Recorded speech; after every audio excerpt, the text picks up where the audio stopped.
ሰላም ከዚህ በፊት የአቶ ሙላለም ገብረመድህንን ጽሁፍ በመጀመሪያ ክፍል አቅርበንላችሁ ነበር። ክፍል 2 ጽሁፋቸው ለንባብ በቅቷል። ይህን ጽሁፋቸው ለእናንተ እናቀርባለን። ከዚህ በፊት በዚህ ጽሁፋቸው ላይ የተለያዩ ጉዳዮችን አንስተው ነበር። ቀደም ሲል በትረካ መልክ ባቀረብንላችሁ ላይ በዛሬው ዕለትም ደግሞ ባቀረቡት ጽሁፍ ላይም የተለያዩ ሐሳቦችን አንስተዋል። እነዚህ ሐሳቦች የጻፊውን አቋም እንጂ የሚኪያስ ሚዲያን አቋም አያንጸባርቁም። አዳምጣችሁ በሐሳቦቹ ላይ የተለያዩ አስተያየቶቻችሁን መሰንዘር ትችላላችሁ። ሰብስክራይብ አድርጉን። ይሄን ቪዲዮ ላይክ በማድረግ መከታተል ጀምሩ። ርዕሱ ኦህዴድ ምን ላይ ነው በአዲስ አበባ አይግረማችሁ የሚል ነው። ከዚህ በፊት ክፍል 1 ጽሁፉን አቅርበንላችሁ ነበር። አሁን ክፍል 2ን ጽሁፍ እናቀርብላችኋለን ማለት ነው።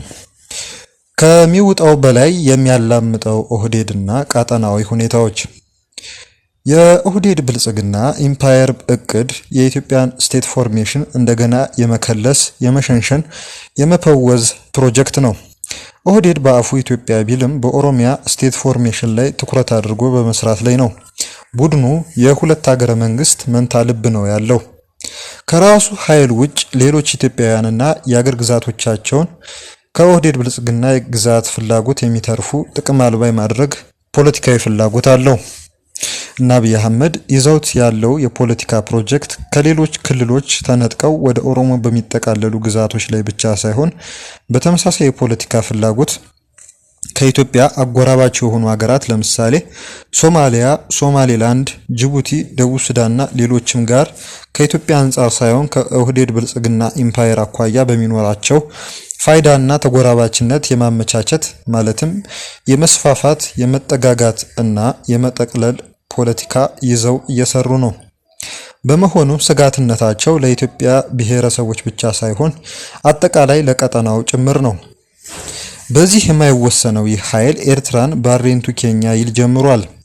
በባህር በር ስም በኤርትራ ላይ ሊከፍት ያሰበው የጦር ወረራ ወታደራዊ ዝግጅቱ ከአገራዊ ራዕይ አንጻር ሳይሆን ከሚያልመው የስልጣን ኢምፓየር ፍላጎት ከጦረኛው ፖሊሲው የሚመነጭ ጉዳይ ነው።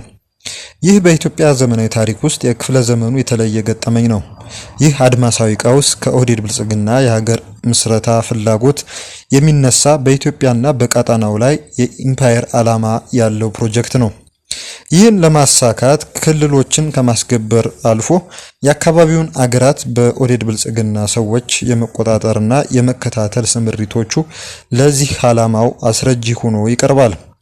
ኬንያ ላይ ባጫ ደበሌ ኦሮሞ፣ ጅቡቲ ላይ ለገሰ ቱሉ ኦሮሞ፣ ሶማሊያ ላይ ሱሌማን ደደፎ ኦሮሞ፣ ደቡብ ሱዳን ላይ ነቢል ማህዲ ኦሮሞ፣ በኡጋንዳ እነ ሜጀር ጀነራል ኩምሳ ሻንቆን በወታደራዊ አታሼነት በመመደብ በሌሎች የምስራቅ አፍሪካ አገራት በፖለቲካና ወታደራዊ አታሼነት ስም የራሱን ሰዎች አሰማርቶ የፖለቲካ ዓላማ ማስፈጸሚያው አድርጓቸዋል። እንዲህም ሆኖ ሀገር መምራት ባለመቻሉ ዲፕሎማሲያዊ ቀውሶችን አስከትሏል። ያገዛዙ ኪሳራዎች ዘርፈ ብዙ ቢሆኑም ሁለት አበይት ጉዳዮችን እንመልከት። አንደኛ፣ ኢትዮጵያ ከሁሉም ጎረቤቶቿ ጋር ሰላማዊ ግንኙነት የላትም። ከኤርትራ፣ ሱዳን፣ ሶማሊያን ጋር በኃይል ፉክክርና በጣልቃ ገብነት የተሞላ ሰላም የራቀውና የተረበሸ ሁኔታዎች ይታያሉ። ደቡብ ሱዳን በጋምቤላ በኩል፣ ሱዳን በአማራ በኩል የኢትዮጵያን ግዛት በኃይል ወረው ይዘዋል። ኬንያ በኢትዮጵያ ውስጣዊ ድክመት ከፍተኛ ቀጠናዊ ብልጫ ይዛ የአካባቢው ተመራጭ ሀገር ኢስት አፍሪካስ ዲፕሎማቲክ ኤንድ ቢዝነስ ሴንተር ሆናለች። ሁለት፣ ከጎረቤት ሀገራት ጋር ወደ ጦርነት የሚያስገባ አደገኛ ጣልቃ ገብነት አለ። በሱዳን የእርስ በርስ ጦርነት ውስጥ አብይ አህመድ ለአንድ ወገን አድልቶ በጎረቤት አገር የውስጥ ጉዳይ እጁን አስገብቶ የጦርነት ተዋናይ ሆኗል። ይህ የሆነው ከኢትዮጵያ ብሔራዊ ጥቅም ሳይሆን ከተባበሩት አረብ ኤሚሬቶች ፍላጎት በሚነሳ ነው። 130 ሚሊዮን ህዝብ ያላት በአፍሪካ ሁለተኛ ግዙፏን ሀገር የመምራት እድል እጁ ላይ የገባው አብይ አህመድ ዋነኛው የኤሚሬቶች የንጉሳዊ ቤተሰብ አገልጋይ ሆኖ በሱዳን ቀውስ ውስጥ እጁን አስገብቶ ይገኛል።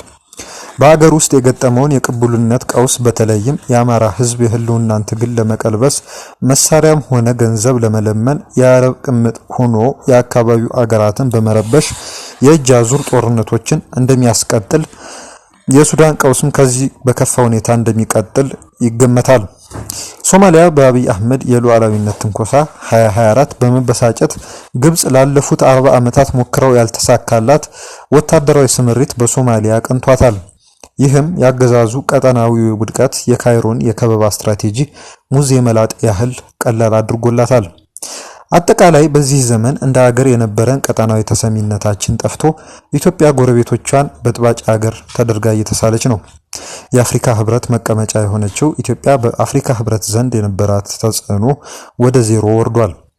ኦህዴድ ብልጽግና ባልተጻፈ የውጭ ጉዳይ ፖሊሲው በኤርትራ፣ ሱዳንና ሶማሊያ ላይ የሚያራምደው የጣልቃ ገብነት ፖሊሲ የአፍሪካ ህብረት መቀመጫ በሆነች አገር ገዢው ፓርቲ በህብረቱ አባል አገር ላይ አመጽን የትግል ስልቱ ያደረጉ ኃይሎችን በይፋ ሲደግፍ መታየቱ ለቀሪ አባል አገራቱ መልእክቱ ግጭት ደጋሽነት ነው።